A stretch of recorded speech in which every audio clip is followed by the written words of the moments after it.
Most individuals exist within a matrix of commercial administrative procedures, operating as wards of the state, without ever realizing they possess a prepaid estate. This condition is not accidental. It is the result of an intestate position.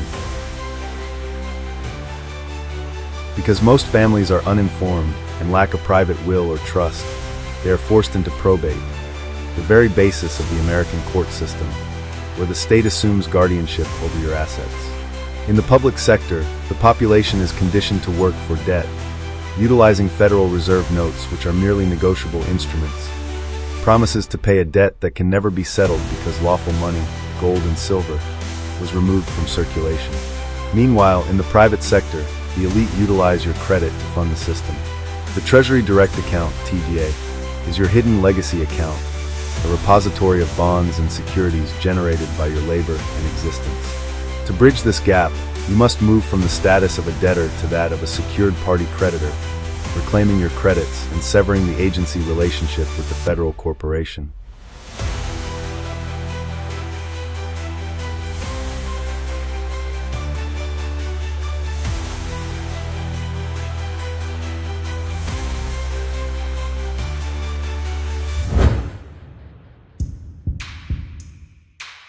Public versus private sectors.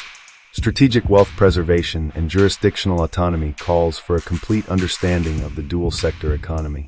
The public sector is the jurisdiction of the government-controlled economy, a realm defined by statutes, debt, and administrative oversight where individuals operate as U.S. citizens.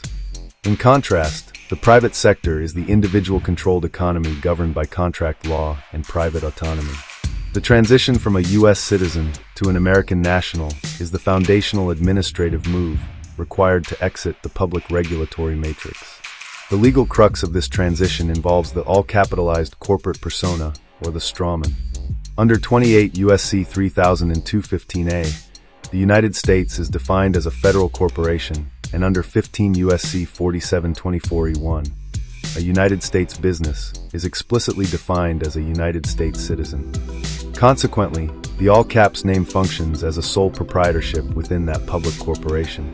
Following the bankruptcy established by House Joint Resolution, HJR 192, individuals in the public sector are relegated to the status of debtors, forced to utilize Federal Reserve notes, which are debt instruments, to discharge liabilities without ever obtaining true title. A private national corrects this by assuming the status of a creditor. By operating through private contracts, the creditor possesses the standing to access the prepaid credit associated with the corporate persona, transforming liabilities into liquid assets held within the private estate. The legal system operates through a form of spellcasting, found in the spelling of your name. Your government IDs and utility bills use all capital letters to identify a persona or federal corporation. This corporate identity was established at your birth. When your mother signed the birth certificate as an informant, the state viewed this as an act of abandonment, allowing the government to step in as the guardian of the estate. You have likely spent your life acting as a trustee for this dead entity, making you liable for its debts. Autonomy requires you to step up as the executive of the estate, moving the name from a sole proprietorship into a private trust. This shift in standing changes the relationship with the state from a subordinate ward to a private contractor. Once this conceptual foundation is established, the strategist must move into the administrative execution of status correction. Phase 1. Political status correction and identity reclamation. Before you can settle public accounts, a political status correction is mandatory. You must transition from a U.S. citizen, a debt-based ward position, to an American national or foreign national. This process is the formal act of reclaiming your reversionary interest and revoking the implied power of attorney granted to the state at birth. Correcting one's political status is the primary mechanism for exiting the Roman slave status of the public system. This phase constructs the identity layer of the tripartite model: identity, status, and standing. Reclamation ensures the strategist is no longer viewed as a corporate entity or a public office, but as a living entity, the executive over their own estate. Administrative requirements for status correction. Reclaiming identity requires the filing of specific legal instruments to rescind previous presumptions of government guardianship and agency. The affidavit process. Execute a non-taxpayer affidavit, a durable power of attorney general in fact, and a revocation of all previous powers of attorney. These documents rescind the signatures and charities previously granted to public corporations. Nationality declaration. Formally declare status as a state national. This renders the entity a foreign national to the federal corporation under 28 U.S.C. 3002-15a. To bolster this, the strategist may utilize international identification such as the Moroccan ID or the Palau digital residency, establishing an international traveler status. Fiduciary appointment. File IRS Form 56 or 56F for financial institutions to appoint the Secretary of the Treasury as the fiduciary. This forces the public system to recognize your standing as the principal of the estate. Administrative notice. Formal notice must be served via certified mail to the Secretary of State, the Department of Treasury, the IRS, specifically the CI Division, and the Vatican, which serves as the foundational jurisdiction for these trust structures. Once reclaimed, the identity must be housed in a protected structure, transitioning the sole proprietorship of the strawman into a private holding vehicle. Phase 2. Asset protection architecture. Establishing a robust jurisdictional shell is essential for insulating reclaimed assets. The strategist must utilize charging order protection states, specifically Nevada or Wyoming, to create an arm's length distance from the public persona and minimize liability. Corporate and trust vehicles. The holding company. Establish a manager-managed LLC in a protection state to act as a secured creditor over personal assets. The holding company must file a UCC-1 financing statement against the all-caps name, the debtor. This perfects a security interest in the assets, placing the holding company first in line for any claims and shielding the equity from public levies. The irrevocable trust. The non-grantor irrevocable complex discretionary spendthrift trust, say that 5 times fast, is the ultimate vehicle for autonomy. By structuring your affairs as an unincorporated association, similar to the models used by the Amish or elite private foundations, you move entirely outside the scope of statutory codes. This structure complies with IRS Code 643B. Crucially, for income to be tax neutral, the fiduciary must allocate extraordinary dividends or passive income to the corpus of the trust. This removes the assets from the personal taxable jurisdiction of the individual. Under IRS Code 643B, this vehicle provides unparalleled advantages. Elimination of capital gains.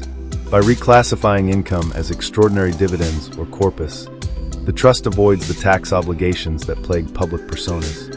Asset protection. It is 100% lawsuit-proof because you own nothing but control everything. There is no personal property for creditors to seize. The private legacy. Assets are managed by the trust and handed down privately, bypassing the unlawful reach of the probate courts. Anonymity tactics. Maintain privacy by utilizing registered agents and resigning managers. An initial manager establishes the entity and then immediately resigns, appointing the true controller as the new manager via private documents. This allows for banking and commerce without the controller's name appearing on public registries. Phase 3. Financial Finesse and Treasury Direct Account, TDA, access. The Treasury Direct Account is a technical reality backed by 18 U.S.C. 8, which defines the obligation of the United States to include all bonds, certificates of indebtedness, and Federal Reserve notes. As the private investor, whose labor backs the national debt, you have a stake in the securities bundled under your Social Security number. The Treasury Direct Account functions as a closed circuit for credit. All debt in the public system is technically prepaid via the pledge of the individual's labor and the birth certificate. The TDA is the mechanism to access this credit for the settlement of public obligations. Establishing and utilizing the TDA. Account establishment. Establish the TDA, but avoid linking it to a personal public bank account, which commingles jurisdictions. Instead, connect it to a trust account or a brokerage account, e.g. Fidelity. Moving securities from the public treasury into a liquid, usable format requires a brokerage bridge. Platforms like Fidelity or Robinhood act as the essential intermediaries. However, a master strategist knows that these accounts must never be opened in a personal capacity. To remain in the private sector, the brokerage account must be opened in the name of your trust or LLC. Security identification. Conduct a securitization audit to identify the specific bonds and bundled securities tied to the Social Security number. The CUSIP numbers are the vital keys required to identify and claim the assets/bonds tied to the original issue. The medallion stamp requirement. Any transfer of securities or TDA-linked assets requires a medallion signature guarantee stamp from a bank like Chase or Bank of America. This is the only authorized method to transfer these specific securities from the public to the private. Liquidation path. Credit flows from the Treasury to the private brokerage account, where it is transformed into liquid assets for the holding company to reinvest in the private estate. Phase 4. Administrative maintenance. The strategy concludes by shifting from illegal tax evasion to legal tax avoidance. The goal is to establish a tax-free position for generational wealth by operating the individual's life as a business. The bookkeeping workflow. To maintain commercial honor, the strategist must follow a strict administrative checklist. Form 8281. File this form as a crucial prerequisite to notice. It informs the IRS of the establishment of the entity and the original issue discount. 1099 OID logic. Report credit as income using the 1099 OID. The logic is that Federal Reserve notes are gambling proceeds, speculation on a future promise to pay that may never occur. The 1099 OID functions as an expense report to be reimbursed for the labor/energy that the public corporation was obligated to pay for under HJR 192. A common pitfall is the attempt to discharge debt, which the state often labels as a frivolous filing. True power lies in settling the account through proper bookkeeping. Under HJR 192, all debt is technically prepaid because there is no lawful money in circulation. Therefore, when you receive a bill, the absence of a check or money order accompanying that bill is an admission of a federal withholding. Filing sequence. Enter information from Box 1 of Form 1096 onto line 21 of the 1040. Use the 1040V payment voucher to settle public debts via the prepaid side of the ledger. The W-4 sandwich. Execute this method to manage withholdings at the source. This is a reclamation of energy, ensuring the entity does not gift its labor to the corporation. To settle the account, you must utilize the 1099 OID and W-4 sandwich method. This provides the IRS, the bookkeeper, for your credit, with the proper accounting to zero the ledger. The most critical component practitioners often miss is Form 8281. This form is the missing link used to notify the IRS of the identity of the issuer, ensuring the credit returns to the source rather than being claimed as abandoned property by the bank. Business as a lifestyle. The private entity operates as a business where personal expenses are reclassified. Lodging, meals, education, and even wardrobe/fringe benefits become legitimate deductible stipends or benefits for the fellows or officers of the trust. The 5 pillars of the private national. Identity reclamation. Consistent assertion of foreign national and international traveler status. Secured creditor status. Perfecting liens via UCC1 and holding assets through a protected holding company. CUSIP/security identification. Utilizing audits to identify and redeem the prepaid credit in the closed circuit. Administrative bookkeeping. Precise filing of Forms 8281, 1099 OID, 1096, and 1040B. Jurisdictional autonomy. Maintaining all affairs within the private 643B trust architecture, away from public statutes. The journey from a public persona to private power is a shift in consciousness and administration. Prosperity is your divine birthright, but the matrix only functions through your voluntary submission and the gifting over of your estate via the Social Security number. It is time to stop being a tax delinquent fugitive and start acting as the administrator of your own wealth.